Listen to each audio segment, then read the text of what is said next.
ጥያቄ አለኝ። አንድ 3-4 ጥያቄ። እሺ ቀጥላ። አይሰማም? እሺ ቀጥላ። እሺ ይሰማል። እሺ የሚፈናቀሉት ሰዎች ይሰማል? አሁን መጣ ተቋርጠ ነበር። እሺ ቀጥል።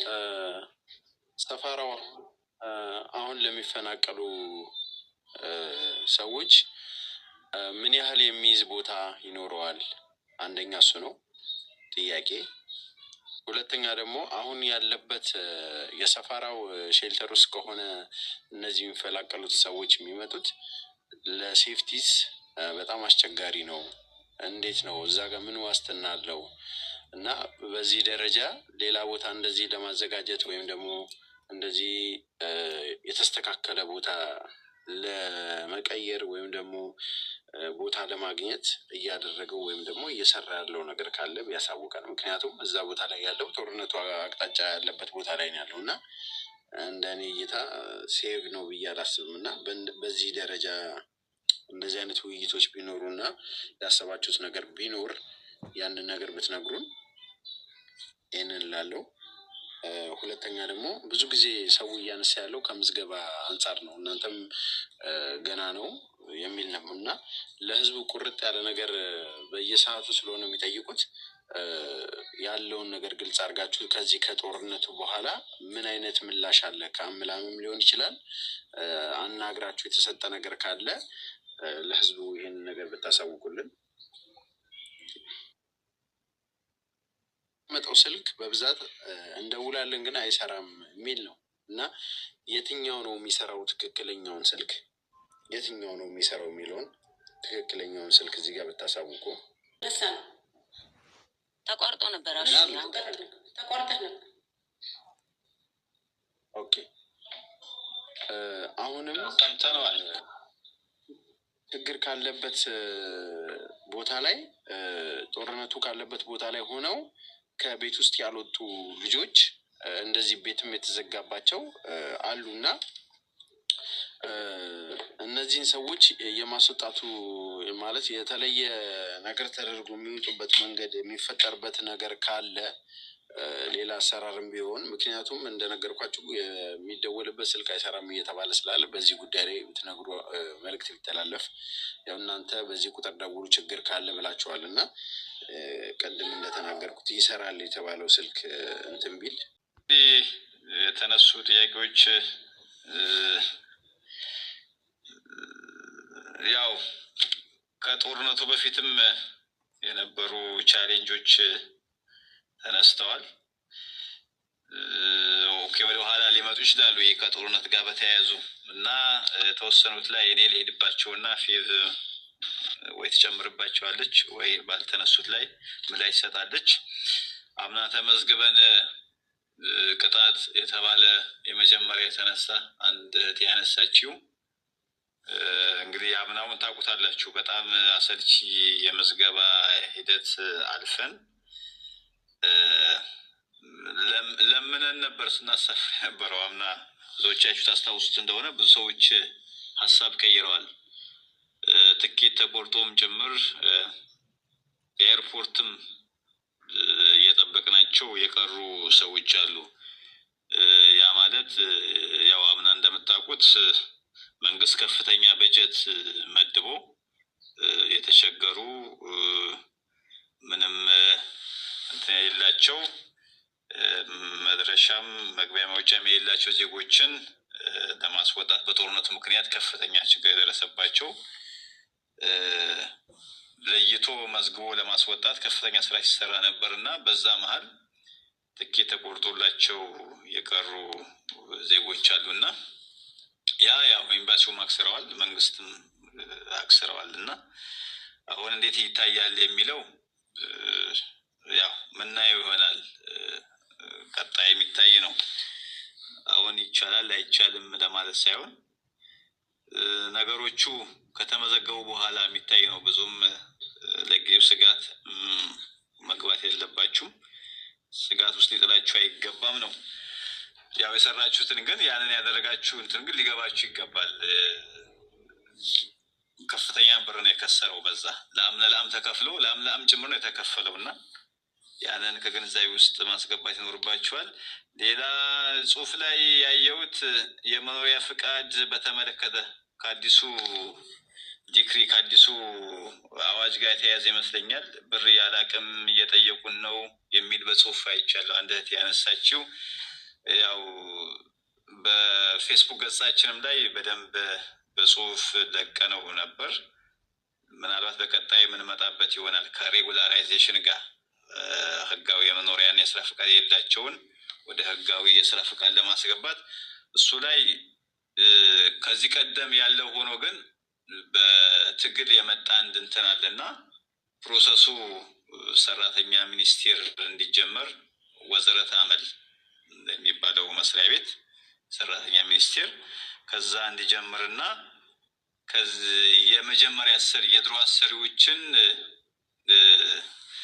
ስልጣን በተወሰነ የሚቀንስ አሰራር አዲስ የመጣል እሱ ልንጀምር ስንል ነው ጦርነቱ የተነሳውና ግዴታ መክፈል ላይጠበቅባችሁ ይችላል። ለድሮ አሰሪዎች ዋና የሚያስፈልገው ፓስፖርትና አዲስ አሰሪ ነው። አዲስ በተስማማ ነው መሰረት ዝርዝሩን ግን በቀጣይ ይሄ ጊዜ ካለፈ በደንብ የምናስረዳችሁ ይሆናል። የተለየ ትንሽ ለውጥ አለው ከመጀመሪያው አሰራር እና ካሁኑ ፓስፖርታችሁንና አዲሱ አሰሪያችሁን መያዝ ነው። ለድሮ አሰሪያችሁ ይሄን አከል $2000 $1500 መክፈል ላይጠበቅባችሁ ይችላል። በደንብ እኛም እየጠየቅን ነው ያለ ነው። እሱ በቀጣይ እንመጣበታለን።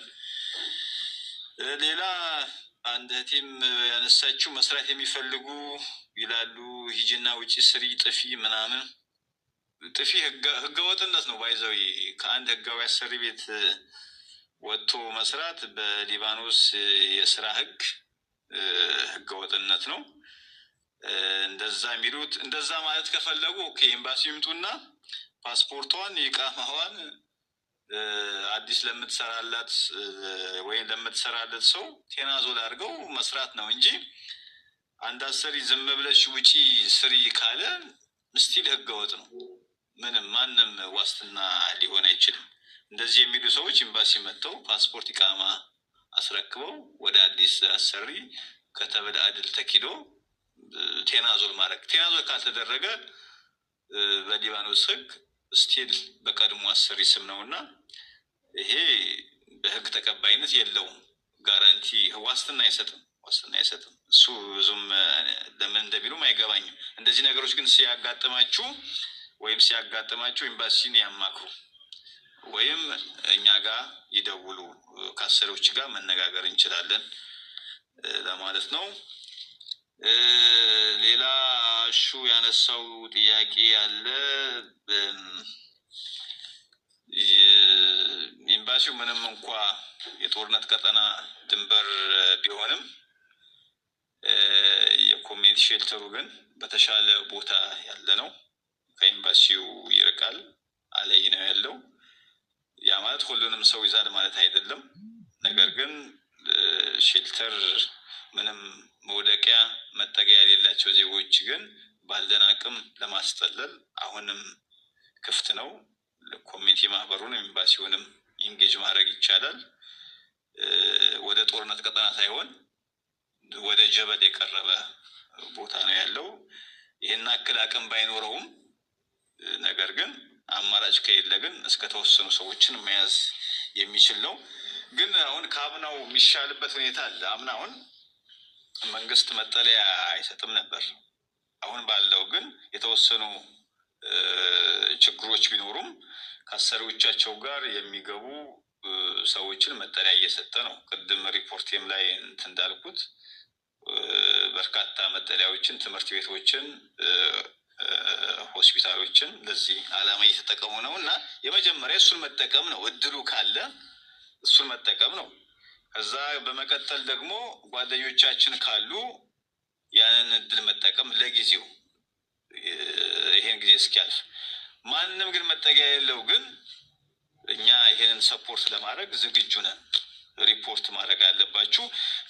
ከዚህ ጋር በተያያዘ ስልክ አይሰራም የሚል ነገር ተነስቷል። ስልክ አምና 7000 ሰው በነገራችን ላይ የመዘገብ ነው በስልክ መዝገብ ነው። ከዛ መሄድ የሚፈልግና የሚገባው ሰዎችን የመለመል ነው። ከዛ ትንሽ ሁኔታውን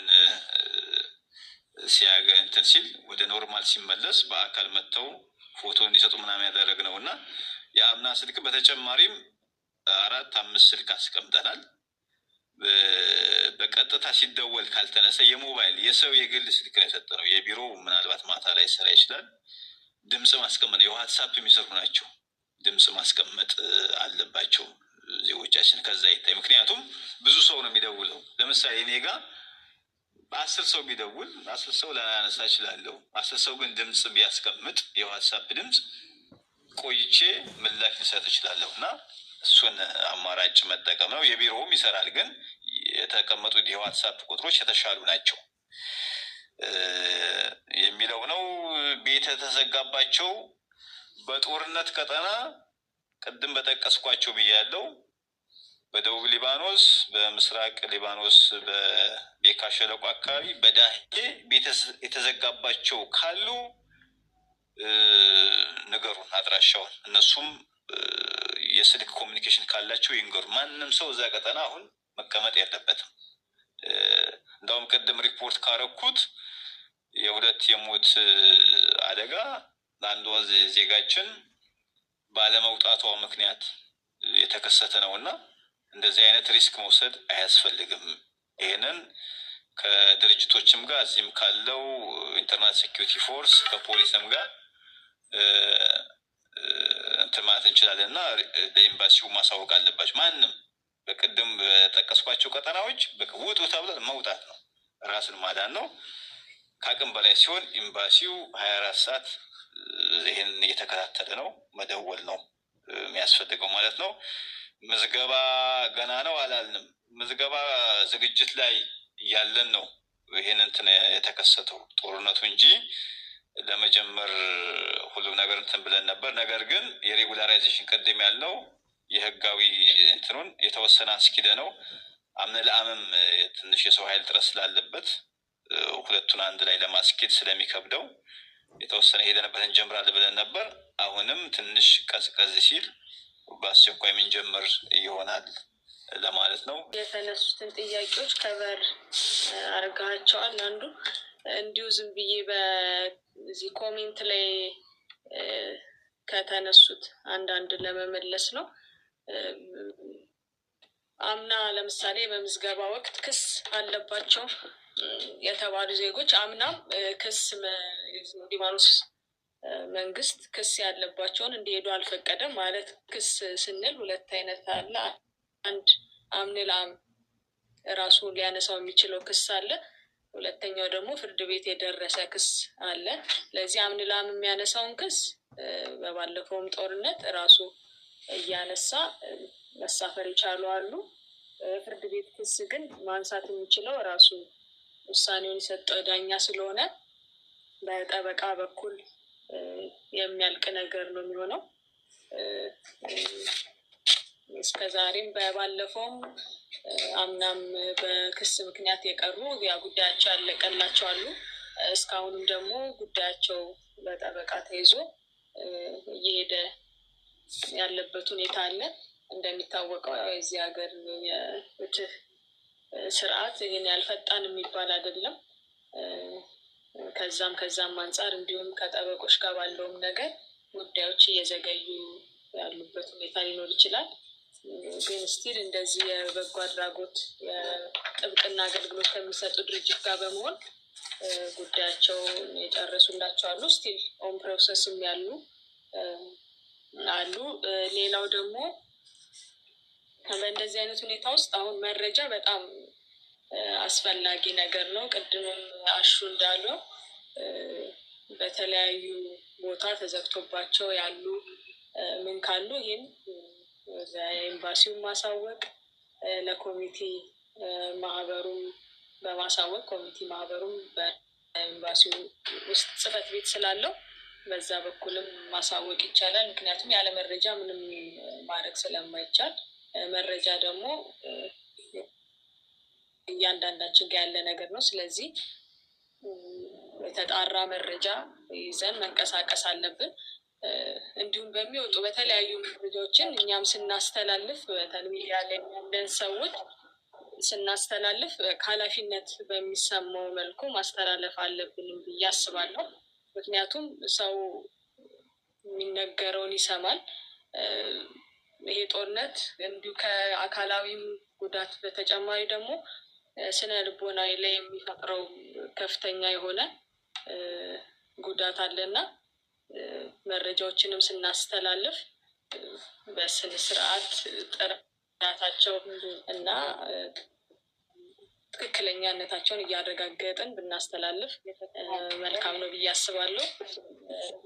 አንድ ለመጨመር ያህል ሁላችንም የዚህ የመፍትሄ አካል መሆን አለብን። እኔም ዝም ብዬ አንድ ነገር ላይ አንድ አካል ላይ ትቼ ብቻ የምመላለሰው አይደለም። እኔም ከጎን ያለውን መርዳት ከቻልኩ ሁሉም እንደዚሁ ከተባበረ ያው የማናልፈው ምንም ነገር አይኖርም እና ከፈጣሪ በታች እኛው ያለን እርስ በርሳችን ነን እና ሁላችንም በጋራ በመሆን በዚህ ያው የሰው ሀገር ላይ መተን ያለንን እና ይህን ነገር አልፈን ደግሞ ወደ መልካም ነገር እንሄዳለን ብዬ ተስፋ አደርጋለሁ። እንዲሁ ይሄን ለመጨመር ብዬ ነው። አመሰግናለሁ።